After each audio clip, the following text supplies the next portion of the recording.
وزیر اعلیٰ پنجاب مریم نواز نے پولیس کی وردی پہن لی جس میں وہ بہت زیادہ خوبصورت لگ رہی ہیں۔ مریم نواز نے کہا کہ یہاں تک پہنچنے کے لیے میں آگ کے دریا سے وزیر اعلیٰ پنجاب بننے کے لیے مجھے خود کو ثابت کرنا پڑا۔ آئے ناظرین ویڈیو دیکھتے ہیں پھر بات کرتے ہیں۔ پنجاب پولیس جو نام ہے شجاعت و جان نثاری کا، جو نام ہے جرأت و بہادری اور خدمت گزاری کا، پنجاب پولیس جس سے تعلق رکھنے والے ہر فرد کے لیے زندگی ہر لمحہ ایک چیلنج ہے۔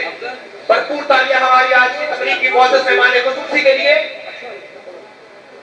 انہی کے دم سے اجالا ہے ان فضاؤں میں، یہی چراغ جلیں گے تو روشنی ہوگی، یہی چراغ جلیں گے تو روشنی ہوگی۔ معزز مہمان خصوصی بریک کے معائنہ کے بعد واپس اسٹیج کی جانب تشریف لا رہی ہیں۔ وزیر اعلیٰ پنجاب مریم نواز نے کہا کہ مجھے اس منصب پر آنے کے لیے خود کو ثابت کرنا پڑا، آگ کے دریا سے گزر کر پہنچی ہوں۔ لاہور میں وزیر اعلیٰ پنجاب مریم نواز نے پولیس ٹریننگ کالج چوہان کے پاسنگ آؤٹ پریڈ سے خطاب کرتے ہوئے کہا کہ آپ سب کی ذمہ داری ہے مظلوم کی داد رسی کرے اور ظالم کو انجام تک پہنچائے۔ انہوں نے کہا کہ وزیر اعلیٰ کی کرسی پر بیٹھ کر کسی کے خلاف فیصلہ کرنا ہو تو دل پر پتھر رکھ کر کرتی ہوں۔ میرے دل میں انتقام کا جذبہ نہیں لیکن مجھے انصاف کرنا ہے۔ مریم نواز کا کہنا تھا کہ آپ کے دل میں ظالم کے لیے کوئی جگہ نہیں ہونی چاہیے۔ مجھے آگ کا دریا عبور کر کے یہاں تک پہنچنا پڑا۔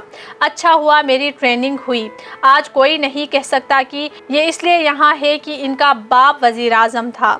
وزیر اعلیٰ پنجاب نے کہا کہ پولیس کے شعبے میں خواتین کی تعداد بڑھا کر نصف کرنا چاہتے ہیں۔ جب میں نے پولیس یونیفارم پہنا تو احساس ہوا کہ یہ کتنی بڑی ذمہ داری ہے۔ پولیس کے شعبے میں خدمات انجام دینے والی خواتین پر فخر ہے۔ انہوں نے کہا کہ امید ہے کہ آپ سب اس ذمہ داری کو بخوبی نبھائیں گی کیونکہ جس معاشرے میں انصاف نہیں ہوتا وہ معاشرہ بگڑ جاتا ہے۔ جو ظالم ہے اسے اس کے انجام تک پہنچانا چاہیے۔ مریم نواز نے مزید کہا کہ نواز شریف اور شہباز شریف کو خراج تحسین پیش کرنا چاہوں گی۔ پورے ملک میں ترقی کا نام جہاں نظر آئے گا وہ نواز شریف یا شہباز شریف کا ہوگا۔ وان کراچی کی ویڈیوز دیکھنے کے لیے ہمارا چینل سبسکرائب کیجیے اور بیل کے آئیکن کو کلک کیجیے تاکہ آپ ہماری تمام آنے والی ویڈیوز سے باخبر رہ سکیں۔